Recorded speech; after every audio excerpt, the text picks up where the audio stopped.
Hey everyone, welcome back to another episode of Real Talk USA. I'm Sarah, and beside me is the man who claims he has too many friends but can't name more than two. Wow, starting with a personal attack again, huh? Okay, fine. Maybe 3 friends, and 2 of them are my mom's dogs. Exactly. That's today's topic, the loneliest generation in the most connected world. We text, we post, we heart, we share, but somehow we still feel like nobody really knows us. You know what's funny? My phone says I talk to 150 people every week, but if I had a flat tire right now, I'm not sure who I'd actually call.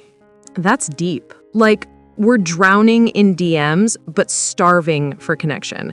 And let's be honest, we all play the same game. We'll double tap someone's story instead of just asking, hey, how are you really? Oh yeah, we've mastered fake interaction. Like the other day, my friend posted a picture of his dog. I wrote, "Aw, adorable." Then realized, I haven't talked to that guy in 2 years. Exactly. We confuse activity with intimacy. The more notifications we get, the lonelier we actually feel. And it's not just social media. Even our hangouts have turned digital. Like, I literally played an online board game with my cousin last week. He lives 10 minutes away. That's tragic. But you know what's worse? When we do meet people in real life, we don't know what to say anymore. We forgot how to make eye contact. True. Everyone's staring at their phone like it's a social safety blanket. I saw a guy on a date scrolling through memes while his girlfriend looked like she was attending a silent funeral. That sounds like every cafe in Los Angeles. People sitting together, but miles apart. Maybe that's the irony of our generation. We've never been more connected and never felt more alone. Yeah, but that's why we're talking about it today. Because this loneliness thing, it's not about being alone physically. It's about being emotionally unseen. Damn, that hit different. Stay with us, guys, because in the next part, we're breaking down why this connection overdose is making everyone emotionally disconnected. And maybe we'll even admit how guilty we are ourselves.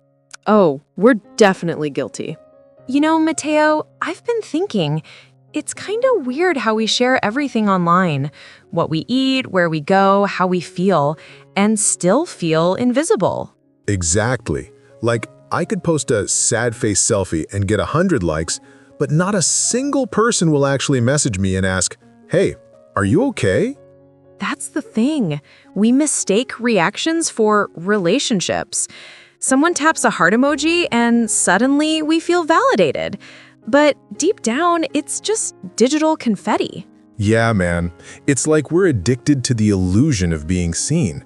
I remember when I posted a picture of my dinner once, I got more comments on that steak than I ever did on a birthday post. Priorities. But honestly, it's true. We've replaced connection with content. We're not building friendships anymore, we're building feeds. Oof, that line hurts, Sarah. We're building feeds, not friendships. Write that down. But seriously, think about it. Back in the day, friendship meant sitting in someone's kitchen, drinking coffee, talking about life. Now it's just liking their Throwback Thursday post and calling it a day. Yeah, and even those hangouts feel different now. Like, people don't talk, they record. You hang out, but you're both just posing for stories like unpaid models. Wait, don't it yet. I need to post it first. That line needs to be on a t-shirt. But seriously, it's wild. We've turned real life into a background for content. Every moment's a potential post. And it's not just social media. Even texting has changed. Remember when texting used to be personal?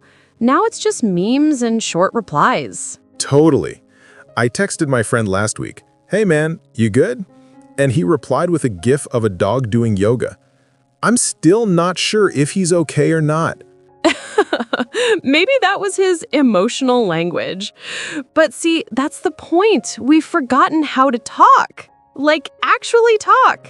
It's like emotional minimalism. We say less, feel less, and scroll more. Yeah. And the scariest part, we're starting to believe that this is normal, that loneliness is just part of adult life now. But it shouldn't be. Being connected shouldn't mean being constantly lonely. Exactly. And in the next part, we'll share some personal stories, moments when we both realized maybe we've become part of this lonely generation too. Oh, I've got one that'll make you laugh and cry. Stay tuned, guys. You know, Mateo, the other day I realized something really weird. I was texting like 15 people, replying to comments, sending memes, and suddenly I looked up and thought, wow, I haven't actually spoken to anyone all day. Not even a, hey, how are you, in real life. Oh, I totally get that. Last week, I was at a cafe, and the barista said, "Hey, how's your morning going?" And my brain just crashed. I forgot how to human. I literally said, almond milk? That's it. That's such a 2025 moment. We've become professional texters, but amateur talkers. You know what's funny? I've had whole emotional conversations with someone using just memes, like crying meme, heart emoji, thumbs up. That's our new love language. Right? And when someone says something deep, instead of calling them, we just reply, "Bro, that's crazy." That's how emotionally advanced we are. The saddest part? We confuse connection with contact. We're surrounded by people online, but somehow lonelier than ever. Yeah. You know, a few months ago, my friend posted, "I'm tired of everything," on his story. I reacted with a sad emoji and thought, well, I showed I care. But later that night, I realized I didn't even ask if he was okay. It's like we've replaced empathy with reactions. That hits hard. I remember when I was a kid, I used to knock on my best friend's door and just say, "Want to hang out?" No plan, no scheduling, no anxiety. Now I type a message, and if they don't reply in 5 minutes, I start overthinking like a crazy person. Did I offend them? Are they ghosting me? Are they still alive? Yep. Or worse, when you meet someone you've been talking to online for months, and suddenly both of you go silent, like two introverts pretending to check their phones. Oh my God, yes. It's like the phone has become our emotional shield. We don't know how to handle eye contact anymore. Even compliments feel awkward now. You know, Sarah, sometimes I wonder if our connection problems are literally Wi-Fi metaphors, like strong signal online, but emotionally disconnected. That's deep and accurate. It's like we're living in digital rooms filled with people, but no warmth, no real voices, just scrolling, scrolling, scrolling. You ever notice how we're all reachable, yet no one truly feels reached? We reply instantly, but rarely listen deeply. We're the most available generation, but emotionally maybe the most unavailable. That's actually heartbreaking. I think we've replaced human presence with digital noise, the warmth of a hug with the blue light of a screen. You know what, though? I think that's why conversations like this matter. Real voices, real pauses, not filtered, not typed, just us. Exactly. And maybe the cure to our loneliness isn't deleting apps or going offline. It's learning to be real again, picking up the phone and saying, "Hey, I miss you. Let's talk." Speaking of that, Sarah, I gotta say, you look happier today. Like your energy's lighter. Oh, thank you, Mateo. Maybe because this conversation feels human. Not perfect, not polished, but real. That's the best kind of connection there is. Okay, everyone listening, your challenge today, message one person you care about. Not to comment on their story, not to react, but to actually talk. Ask them how they really are. You might be surprised what that small moment can change. You know, Sarah, sometimes I think the real tragedy of our generation isn't that we're disconnected. It's that we've forgotten what connection even feels like. Exactly. We've replaced silence with noise and replaced presence with notifications. It's like we're scared of stillness, scared of real emotions. You're right. We crave attention but fear intimacy. We want likes, but we're terrified of being truly seen. It's so ironic, isn't it? We have 500 friends online, but the moment we feel broken, we can't think of one person we could actually call. That line hits like a punch. And it's not because people don't care, it's because everyone's drowning in the same noise. Everyone's performing, pretending, polishing their lives for the feed. Yeah. And we've turned vulnerability into something we only show in captions, not in conversations. You know what? I miss the kind of friendship where you didn't need to type LOL to prove you were laughing, where you could just sit with someone in silence and still feel understood. The kind where presence was louder than words. You know, I was reading something the other day. It said, loneliness isn't the absence of people, it's the absence of understanding. That's our world in one sentence. That's beautiful and true. I think we've made connections so complicated. It used to be about empathy, now it's about engagement. It used to be about love, now it's about algorithms. Exactly. We say, I miss you, but don't make plans. We say, let's catch up soon, but never do. Our generation is living in drafts, half-written friendships that never get sent. Wow, Mateo, that's such a real line. You know, sometimes I scroll through my messages and see old conversations with people I used to be so close to, and I can't even remember why we stopped talking. Life just happened, and the silence grew roots. That silence, it's dangerous, because it convinces us that nobody cares, when in reality, everyone's just afraid to reach out first. Maybe that's where healing starts, with one message, one honest moment. We don't need perfect words, just real ones. Yeah, maybe the cure for loneliness isn't deleting social media, it's rediscovering human media. Face to face, voice to voice, heart to heart. That's a quote right there. Human media. I love that. You know, sometimes I think about how we'll look back one day and realize the most important notifications weren't on our phones.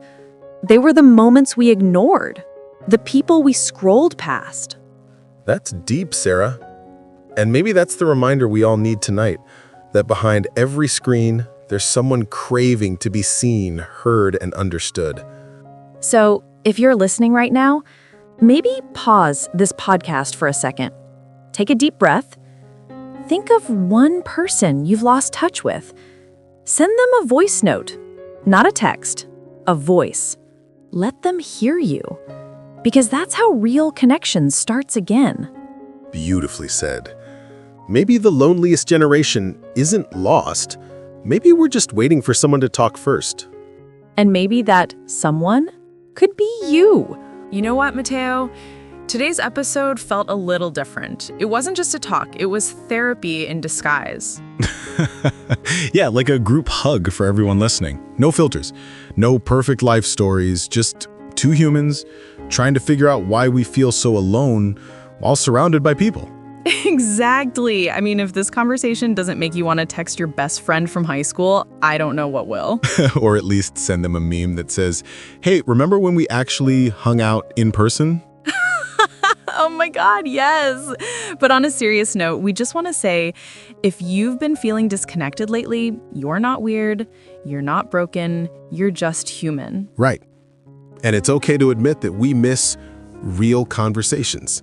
The kind where you can see someone's eyes, not just their emojis. You know, people often say Gen Z and Millennials are the loneliest generations, but I don't think that's the full story. I think we're actually the most self-aware generation. We know something's wrong. We feel the emptiness. We want to fix it. That's powerful, Sarah. Because the first step to healing isn't deleting an app, it's being honest about what hurts. Exactly. And the truth is, we can't connect deeply if we're too busy performing. Real connection happens when we drop the act, when we stop worrying about how we look and start caring about how others feel. That's the quote of the day right there. And hey, if you're listening right now while scrolling through your phone, here's a little challenge from us. Put your phone down for 10 minutes after this podcast. Just sit with your thoughts. Maybe go outside. Maybe look someone in the eye when you say hi. Yeah, don't just double tap the world. actually feel it. I love that. Don't double tap the world, feel it. That's our merch slogan right there. Merch coming soon, guys. But really, before we go, we'd love to hear from you. Yeah. Drop a comment and tell us, when was the last time you felt truly connected to someone? Like, genuinely connected, not through a screen. And what do you think caused this loneliness wave? Is it social media, the way we work, or maybe just the way the world moves too fast for real emotions? Smiles warmly. We read every comment, so share your story. You might just make someone else feel less alone today. And if you enjoyed this conversation, don't forget to follow the podcast, share it with a friend, or maybe send it to that one person you haven't talked to in ages. Let this episode be the bridge. Because even in a noisy world, kindness still echoes the loudest. Beautifully said, Mateo. All right, guys, this was the loneliest generation in the most connected world. I'm Mateo. And I'm Sarah. And we'll see you in the next one. Stay kind, stay connected, and don't forget to live offline once in a while.